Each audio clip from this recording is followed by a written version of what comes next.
Welcome to the Get Your Life Together Girl podcast. I'm your host, Danielle, a cognitive behavioral therapist, life coach, meditation teacher, and author. And this is your go-to show for a powerful blueprint to personal growth and empowerment, where we're digging into the 5 master areas of your life: emotional, mental, physical, spiritual, and financial health and well-being. So if you're tired of feeling stuck and ready to break through the barriers holding you back, whether it's trauma or you simply don't have the tools, you found the right place. We're combining Eastern and Western medicine with real, raw, unapologetic conversation to shake up your mindset, elevate your life, help you release the old, and take action towards the very best version of you. Fear is universal. Today, we are digging inside of fear because it's inside of all of us, waiting to either hold us back or to propel us forward. Every time we meet a moment of fear, we have a choice: break free from the chains that are trying to tie us up, or do something about it. Meaning challenge our limitations, rewire the brain, take control of the force that helps us move forward in our lives. Today, we're taking a one-on-one deep dive into that experience, what it means to have fear take over, and we're going to break down what it means to experience fear with a backbone. Fear is real, but so is your potential. And we're breaking it all down today. So let's not waste another second. The Get Your Life Together Girl podcast starts right now.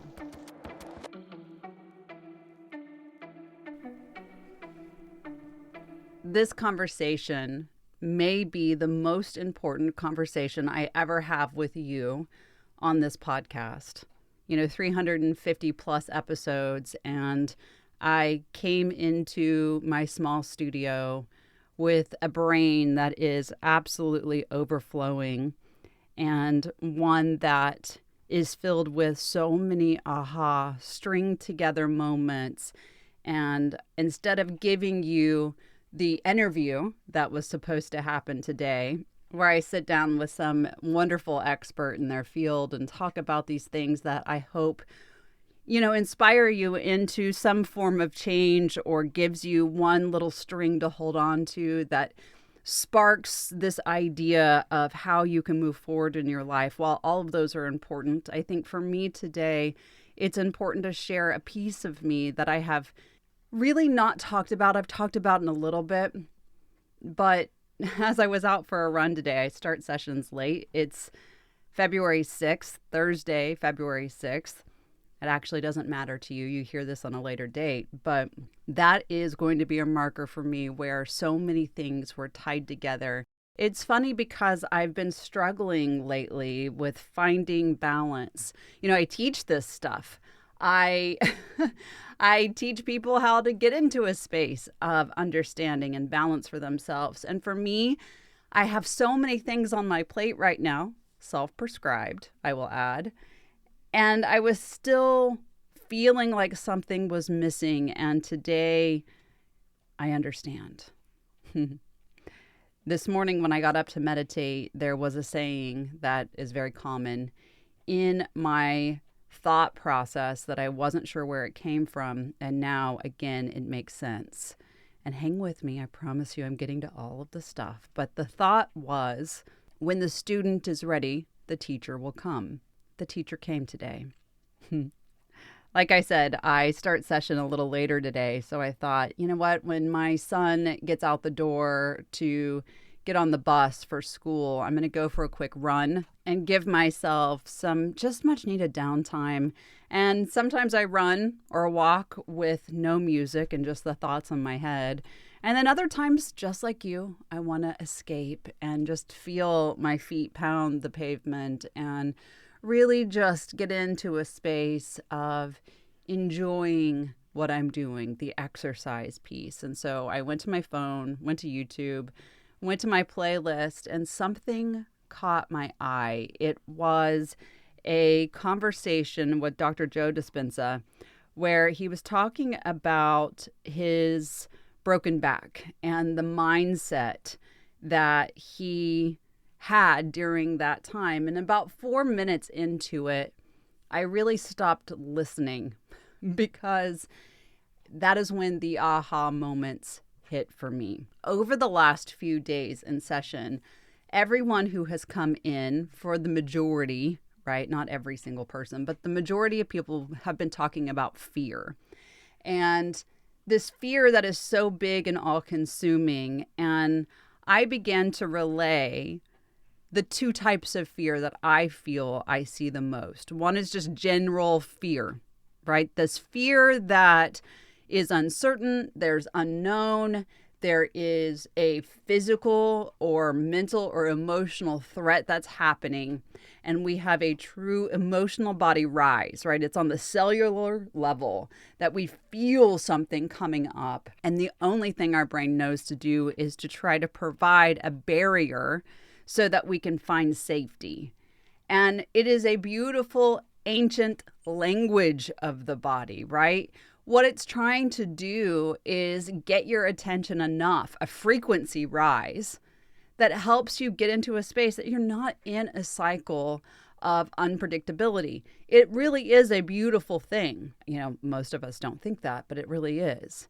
And then there is fear with a backbone. This is the kind of fear that has evidence to it, right? So I've seen this before. I know what this looks like. I know what this feels like. Or I've seen something before that feels similar to this, and there's still unknown in it. There's worry. There's predictability, though. And what happens on the cellular level is we have this full-on pause, break, not going to happen moment. And we become overwhelmed. Right? And then our four bodies, the physical body, the mental body, the emotional body, and our spiritual body has a hard time knowing what to do. And we can't discern what is the past story. And then we have a hard time discerning what is happening now. And this is where the biggest aha moment came for me. There were 3 people involved. Somebody who's extremely close to me, like the guiding factor in my life, the person who taught me so much about myself, what I am and what I don't want, showed me how to stay with myself, and showed me how to fight in life without having to surrender. Then there was somebody I've been working with for a number of years, somebody who has struggled with fear with a backbone. And both of their stories are very similar. And I'm going to talk about those in just a moment. And then there was me. And I'm standing in the middle of both of their stories, having had my own, and looking at what happens when we give in to fear and what happens when we use our mindset to create the reality that we want. So the person that has been my guidepost has had a life of fear, of things that have happened to this person that have caused them to struggle. They had abandonment as a child. They didn't have validation. They had an awful experience in their young adulthood that really shaped how they viewed the world. They went through a divorce. They've had multiple heart attacks, dealt with diabetes, dealt with lung issues, dealt with cancer, dealt with these ups and downs, lost their significant other of over 30 years. And in all of it, there's been this thing that has come out of my mouth and others, like, how has he survived these things? What is it about him that has allowed him to overcome what takes others down so rapidly? What is it? What magic does this human have? What is it that has given this person permission to show up in life even when it seems to be impossible? And it hit me today. Some of it has been the phenomenon of using his mindset for his good, working with fear, and understanding that the magic that he has is available to all of us. Then there's this person that I've been working with, beautiful soul, same kind of thing, abandonment, abuse, health issues, abusive situation in the home with their significant other, loss, change, having some deep situations with their body, and yet their story looks much different. Their story looks like fear with a backbone. These spaces where there are these big permanent blocks, these walls that keep holding them in place. Why? Because their mindset and allowing fear to own them.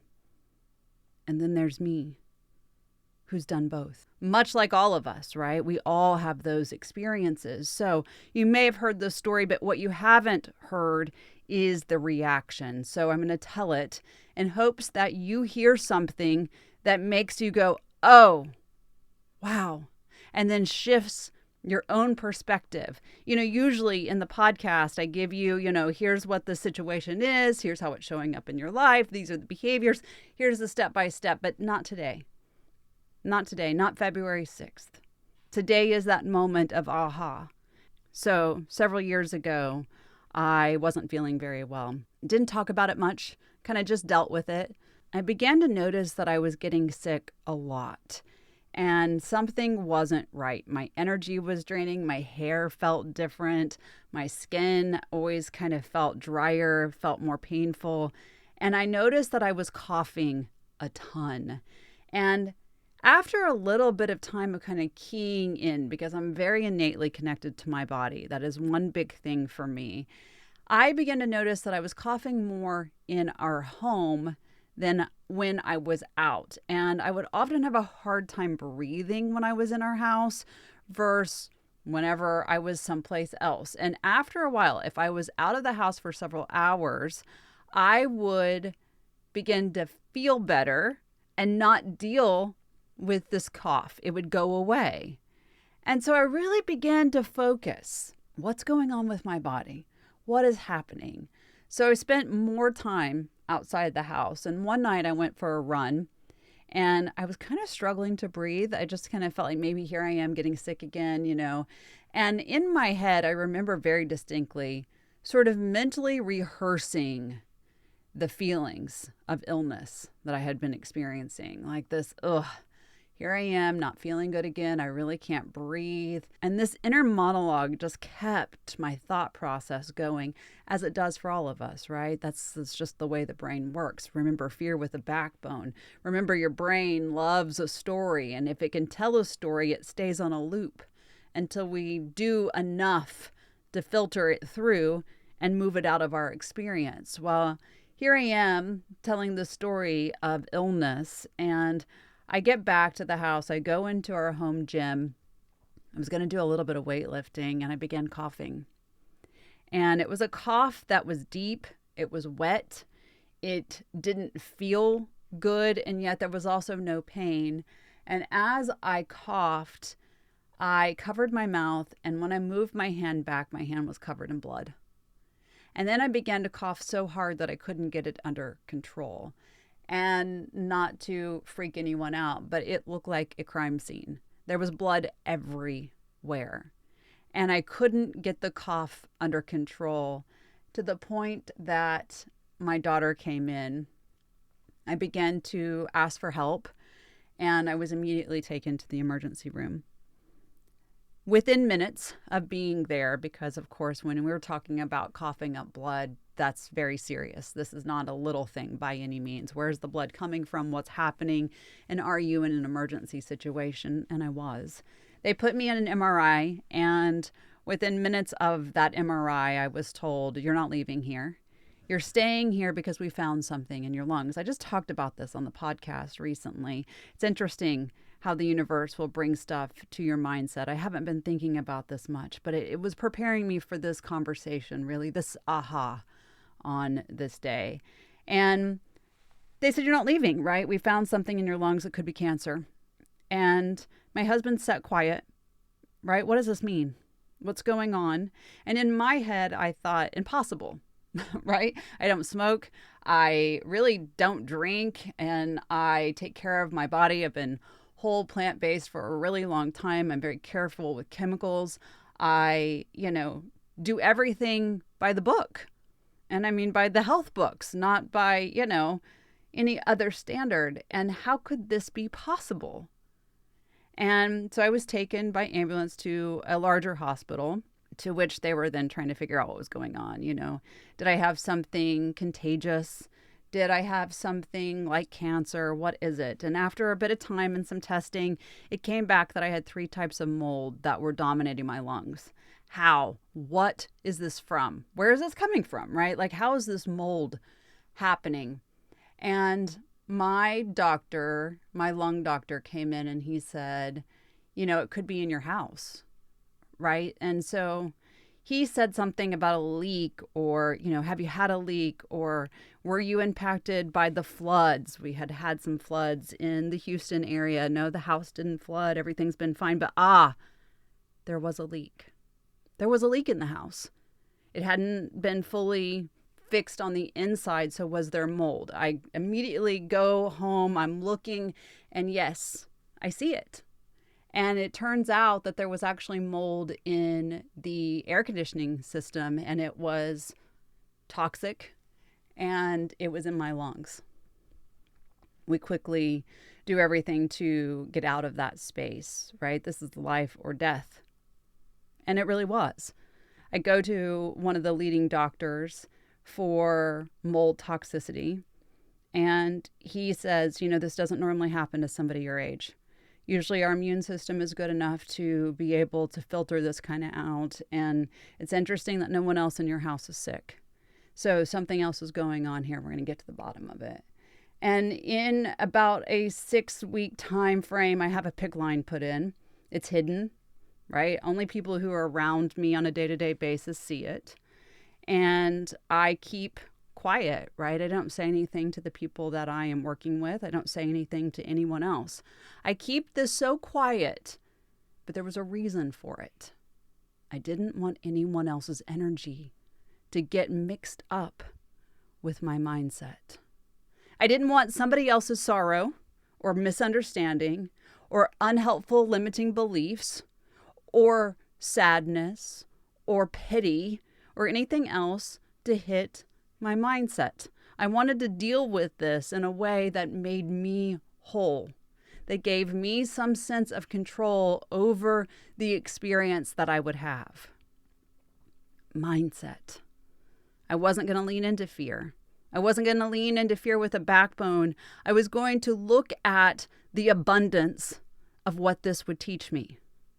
And so I sat on the table one day talking to my doctor, and he said, I need to tell you something because I need to prepare you for how hard this is going to be. I said, okay, what do you got?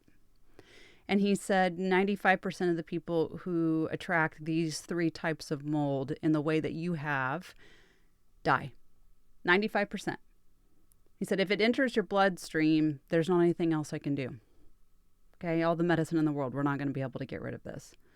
So here's our path. Here's the medicines we're going to take. I need you to be very careful.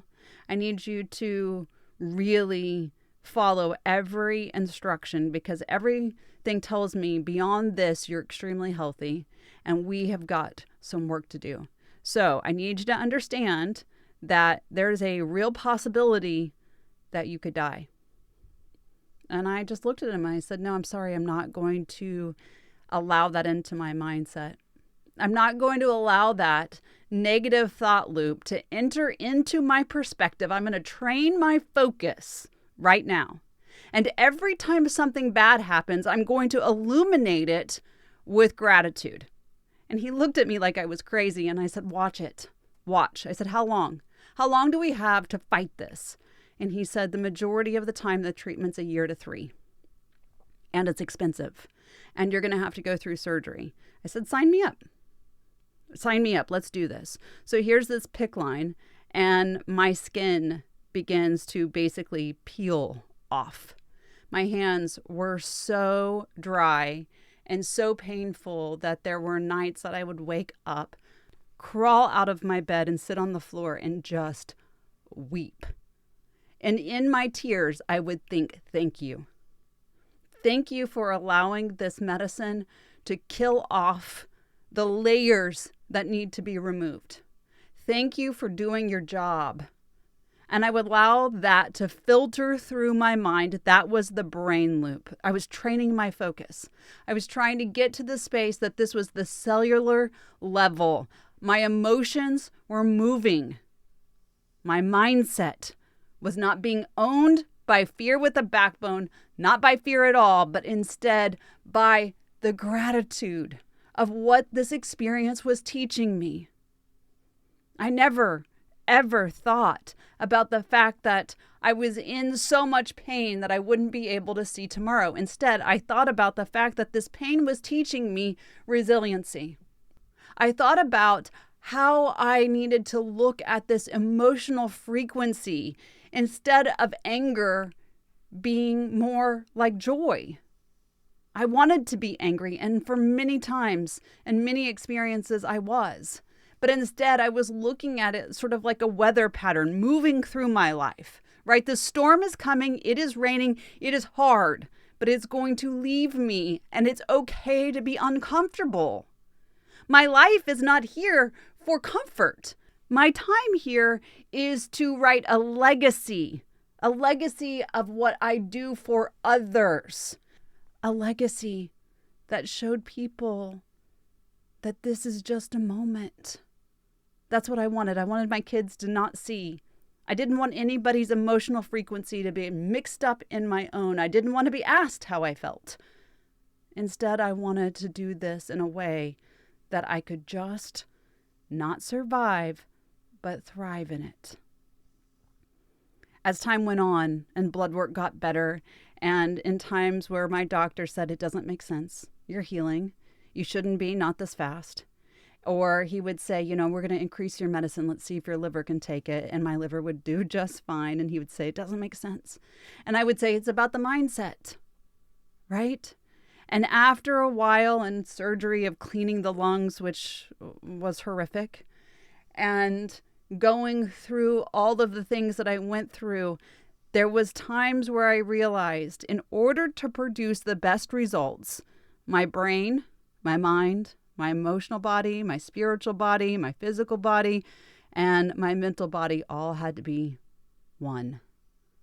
And now you see where the 5 masters came from. Mental, emotional, spiritual, physical, financial well-being. So today, while out on that run, listening to Dr. Joe talk about his uphill battle and how his mindset really was not going to allow fear with a backbone, my words, not his, to be active in his life, it hit me that in these moments that life really is trying to put fear with a backbone into your daily experience, you have to stand on the ledge of your fear, of the mountain. You have to take the leap without a parachute. And you have to realize that no matter what, you don't have to hit the ground. You also have to realize that if you offer loyalty to your limitations, your loyalty and the limitations win. Right? So if you are the one that's causing your own negative frequency in your life, you're going to get the feedback from it. And you have to decide, is that the feedback that I want? Is that what I want in my life, in my daily experience? Or can I outthink my experiences?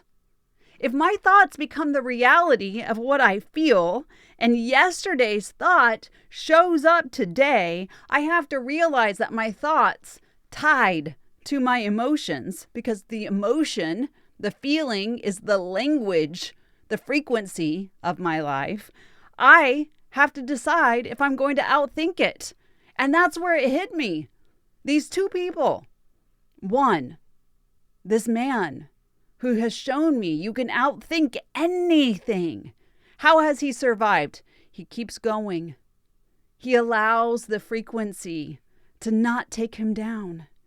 He doesn't say, you know what? I am just going to ignore these unhelpful thoughts and suppress my emotions. I'm just going to focus on the positive. No, he just says, this is the reality of my situation, and I can let it stop me, or I can just keep going.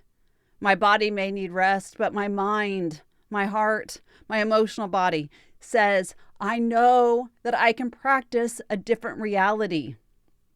He does this waves, right? This wave of not feeling good and then climbs right back. Why? Because he's rehearsing a different pattern. He's feeling his way into something better. Where is his control? And then I look at this other person who's so dear to me, right? Who I want to see win so hard, so good, right? I want to see you win. I want to see everyone win. But this person in particular, when I watch the wave take them down, I realize they're not rehearsing something good. The unhelpful thoughts, the suppressed emotions become the focus. And when they try to focus on the good, the frequency of negativity and those thought loops just keep bringing them back and nourishing the negativity. You can have a supported relationship with yourself, or you can become ill because of your thoughts. Today, as my feet hit the pathway, I realized the only way I survived that moment, this space of being uncomfortable, the nasty weather, was because I had learned you can let your emotions flow, or you can be tied to the same frequency that was trying to take you down. Your emotions are your navigation system, and fear is one of the hardest emotions to get through. Science tells us that there's only 17 seconds of conscious focus on a thought form or a story that's building in your head. 17 seconds, right? It's subtle until it takes a notice in your brain. And when you notice it, you can decide, am I going to give in to this experience, or am I going to let it go? And if I give into it and I practice it long enough, it becomes the reality of everything. I want you to think about that. If I think I am well, I can beat this, I am healthy, I know that I have the power to get over this experience, I'm probably going to win. If I know that I want to stay in the top of my emotional scale, I want to feel joy and enlightenment and freedom and love and passion and happiness and enthusiasm and positive beliefs and optimism and hopefulness and contentment, it means I better practice that. I need to repeat this emotional state so this frequency becomes everything that I am. Your lived experiences do not have to be the frequency that you emit.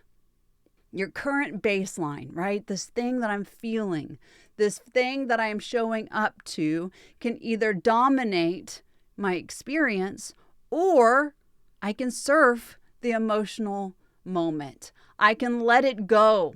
I can look at, am I going to lean towards hopelessness, working my way down into some negativity that keeps the whole environment of my life going, or I can solidify some plans for some greatness. The evolution of my thought becomes the true physicality of what I'm experiencing in my day-to-day. I want you to think about that. Think about how many times you rehearsed a story of fear with a backbone, and then all of a sudden it happens. A few years ago, I had somebody who was experiencing doubt in their relationship. They were certain that they were going to be headed towards a divorce. And when I said, why, what's happening? Like, what makes you feel like that's where you're headed? She told me that that's just what she knew. She knew in her mind that's what was going to happen. She could feel it. And I reminded her, your emotions and your thoughts are the navigation system. If you're constantly telling yourself this story, you are going to manifest that, right? Your brain is looking for evidence and it's going to provide it. And your actions are going to be driven by that because you're downloading this practice, this thought into your awareness. So every time you have this 1 second clip in your brain that, hey, we're going to get divorced, it's going to show up. Why don't you practice a 1 second of I love you? Or why don't you practice a state of finding emotional connection together? Why don't you practice that? And she said, no, I can't, because he doesn't do this, this, and this. And so, this is where we are. It's just a matter of time. I'm just buying my time until the kids are out of school and, I can save enough money and all of these things. And I said, this will become your reality. And she said, but I really don't want this to be my reality, though. And I said, then do something about it. And we just continued this dance over and over and over again. And can you predict what happened? Of course, they were divorced. She wrote me an email and said, I should have listened. This is a lot harder than I thought it would be. I've spent a lot of time living in doubt and worry. I trained my focus into this capacity. I know it now. I see it. And you were right. And I said to her, your thoughts are what created this. You gave it momentum. If you would have slowed your mind down, you would have had a better chance. If you didn't tell your emotional frequency to live in this state, but instead you said, I will not allow this to enter my mindset, you would have shifted the thought. I want to go back to what I said. I would sit on the ground and cry in pain and say, thank you. Thank you. Thank you for peeling away the layers. Thank you. It's so common to get into freeze. It's so common to get into this space of being overwhelmed and thinking too much and having too many decisions and feeling like there's no chance of getting an answer. And the truth is, you are downloading this awareness into your experience over and over and over again. What do you want? Do you want that space of having every ailment in the world stacked against you and you still say, I'm going to show up. I'm not going to allow fear and fear with a backbone to be the thing that owns me. Instead, I'm going to justify that I'm still here, that I still have things to do. And I'm going to correlate my feeling to that experience. My emotions are my navigation system. I'm going to allow my mind, my body, my experience to be what leads me.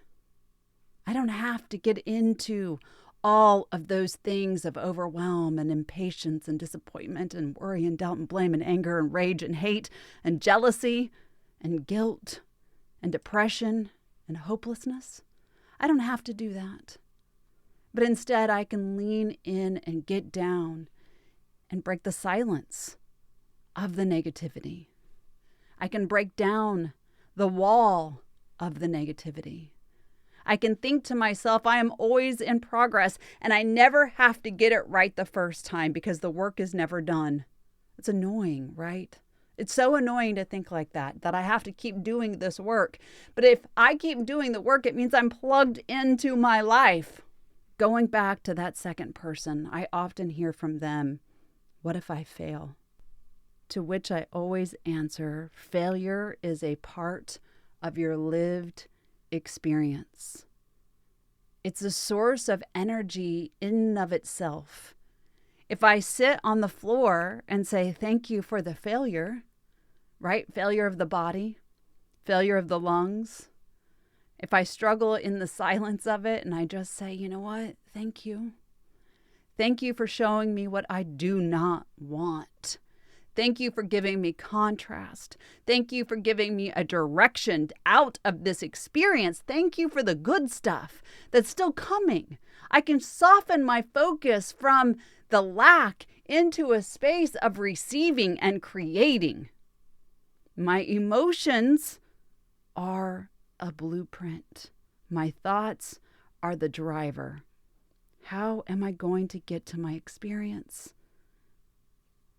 As I was wrapping up the run today, I sat there in awe, not because these weren't things that I didn't already know, but more so of the tying of our experiences.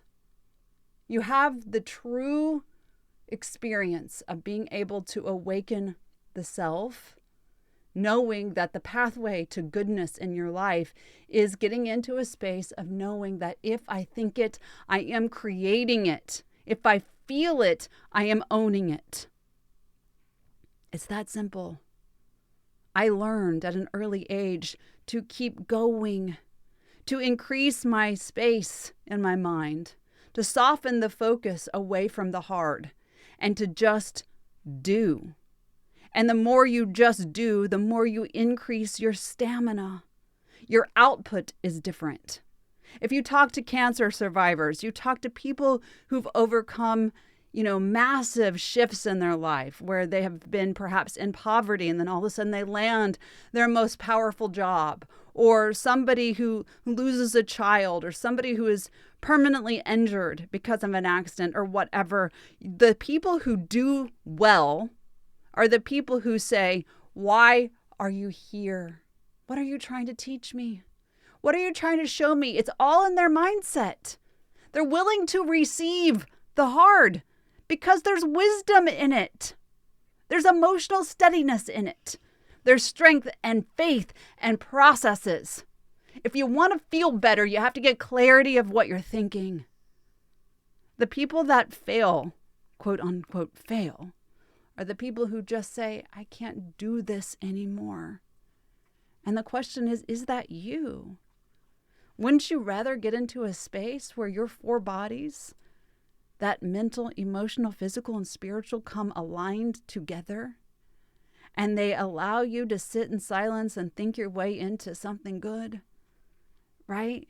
And when they say, "You know what, you don't have to continue to mentally rehearse your life.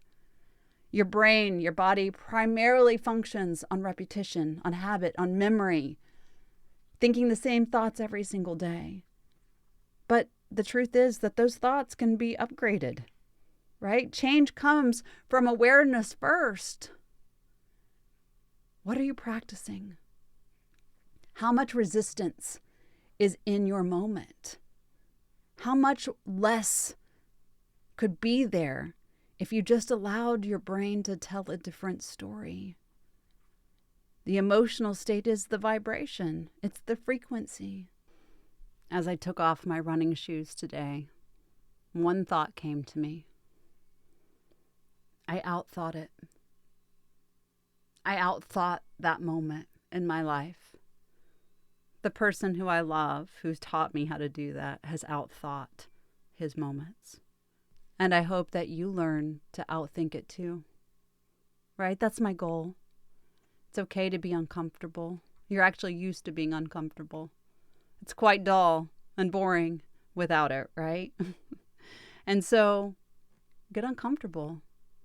Think about these 3 stories, these lived experiences. 1, bend your mind, outthink it. 2, allow fear with a backbone to bend your mind and be in it. And then there's me, who did both.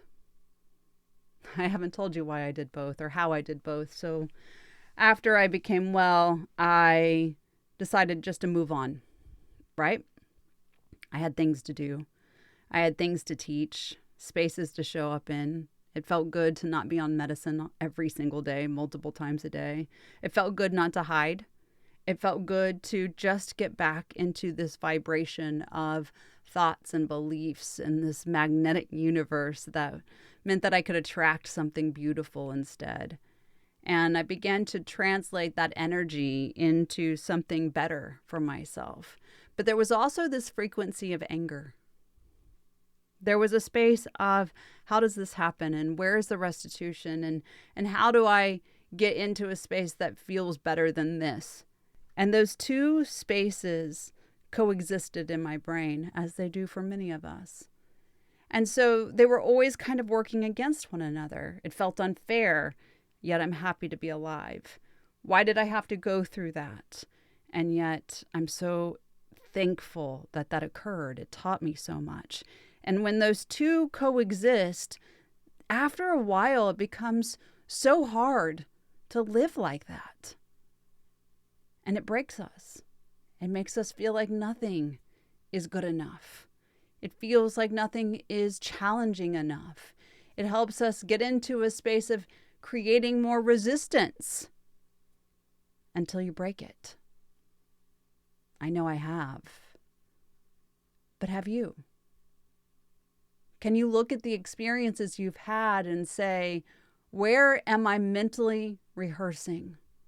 Where am I in repetition? Where am I in a space of keeping things out of my mindset and then also keeping it in? Are they working against one another? Do I need to climb the mountain and go ahead and jump, right, without the parachute? Do I need to believe that if I change my thought process, that my reality changes too, because it is the truth? Can you pay attention and retrain your focus? Can you decide that everything that you think has to be good enough to come into true existence? Play a little game with yourself. Mentally rehearse your life from now on. Try it the next 7 days. I want you to really key into your thoughts. Think about, if I think this thought and it were to appear within 30 seconds before me, would I want that thought to be my reality? And if your hurdles arise in your mind, because they are, I want you to navigate around that thought with ease, knowing that I can either allow it into my mindset or I can get out of it and do better for myself. What is has a very strong grip on your focus. It can become very tangible very quick, and yet you can change it. So I want you to start being 100% on your thoughts. I want you to lean all the way in and decide, is this fear with a backbone? Or is this a mindset that's allowing a new reality to become my life? It's beautiful what a run and a conversation will do for you. I walk away knowing that I'm going to practice my own moment for the next 7 days. I'm going to mentally rehearse exactly how I want to feel and what I need and want out of every single thing, because I do that too. I let go of the tools. And so I hope that you'll join me. You can let it in and become it. What are you becoming? I know I just spent the last 40 minutes telling you my personal story. And maybe it doesn't mean much to you, and that's totally fine. That's not the point. The point of this is, when the student is ready, the teacher will come. That is the storm. That is the understanding. That's the mental rehearsal. That's the feeling, the frequency, the scenario. It's all of the things. Your life is teaching you right now. And you have to decide how you want to show up. And when you do, it becomes the essential step into getting your life together. Thank you so much for listening to the Get Your Life Together Girl podcast. I hope you've enjoyed today's episode. If you're not already following me on social media, please do so at getyourlifetogethergirl.com, on Instagram, TikTok, Facebook, Clapper, Lemon8, on YouTube, and on Insight Timer. Make sure you join me on Insight Timer, because every Monday at 9 a.m. Central, I go live with a beautiful community there on Insight Timer. It's completely free, where we have conversations much like this one, and you're able to ask questions and engage with the beautiful community. Again, it's free. Go to Insight Timer and follow me at Danielle A. Van. I can't thank you enough for being such a valuable member of this community. If you haven't already, please take time to review this podcast, as it does allow us to be seen by other people who may need messages just like this one. Feel free to share it on social media and to tell a friend, as word of mouth is the #1 way that people have come here and come back each week. Until we meet again, be kind to yourself and others.